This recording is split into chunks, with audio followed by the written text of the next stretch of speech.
Flood predictor based on rainfall. By flood predictor, the focus was on the Indian monsoon, but we've seen the similar issues happening across the world. I thought it would be better to understand if we can use historical data to predict the future, even though we are not able to achieve 100% accuracy. But still, even a 90% accuracy will give us good enough information or early warnings to generate alerts and save a good amount of human and property loss.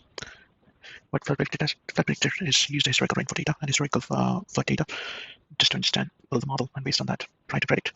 It works in two phases. The phase one uses a deep learning neural network to forecast nonlinear time series rainfall data, and in the phase two, it uses the forecasted time series rainfall data to see whether this particular rainfall will be classified as a flood or not. And as part of this experiment, we use the weekly data, we use the monthly data, but this can be applicable on weekly, daily, or even hourly data as well. How flood predictor works, as I mentioned in the phase one, based on our historical monthly rainfall data, it uses a nonlinear artificial extraneous neural network model to predict the rainfall for next month. For the purpose of this POC, I use the month's data, but we can use the week's data or hours data as well. And over here you can see that the pink line shows the actual rainfall data, whereas the dark blue line shows the predicted rainfall data. The two thin lines, these are used for upper and lower bound, which is the plus minus 10% around actual predictor values. So how the predictor works in the phase two, basically it uses the predicted rainfall data as part of the phase one, and based on historical data, try to classify a particular average rainfalls for a particular month. Will that going to be converted into the flood or not? So how that works is I tested the matrix with the confusion matrix based on the rainfall. So here you can see the prediction of the flood and predicted for no flood. So if you see the actual flood and actual no flood, it's just one false positive there, whereas zero false negative. So the model is kind of working pretty good. And the way it's going to generate alerts is basically it's going to use the upper and lower and the actual predicted values and try to predict whether that value is going to be responsible for the flood or not. If all the three values, upper, lower bound, and the actual values, predicted values, are classified as a flood, it's going to give us there are 100% chances the region will hit by the flood. And based on that, if it is just upper bound and the predicted value, it's going to say 66% or 67% chance that it's going to hit by the flood. What are the next step as part of this? Yes, so we use only one state data, we use monthly data, but the idea is to use the same for the weekly data and go on, rather than going on one state, go on the region wise or the district level within the state. But it will require more efforts to collect the detail level information and data.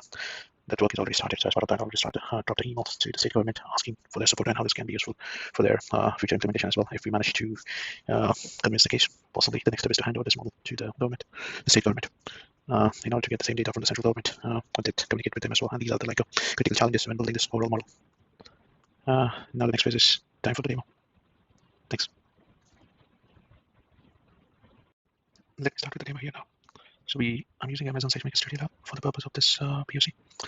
Started with the Python notebooks, and once it is up and running, converted the whole project into different classes and the Python file for easy accessibility. In summary, what it's trying to do is trying to create two objects. One is for the rainfall predictor class, and then second is for the flood predictor class.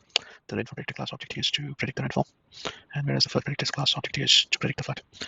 The output from the rainfall prediction goes as input to the flood prediction model, and based on that, flood prediction model predicts whether the flood is going to be happening or not.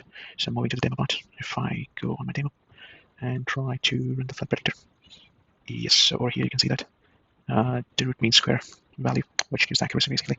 It shows the accuracy or the error in the range of 31, which is pretty good considering the values are in the range of 335, 340 in range. The way this forecasting works is for first three data points, it uses actual, and then it starts predicting for the future values. Over here you can see it's predicted. The pink line is the actual line, whereas the predicted values are the blue ones, and the dotted one is the upper and lower bound. So you can see the actual values are the upper and lower bounds and very close to predicted value as well. So based on this model, what it's saying is there are 66% chances the region will be hit by the flood in the month of July, and the same chances are it will be hit by the flood in the month of August as well. If I give it one more try, because it uses different combinations of the data model, you can see it's generated different values, but overall accuracy remains in the same region.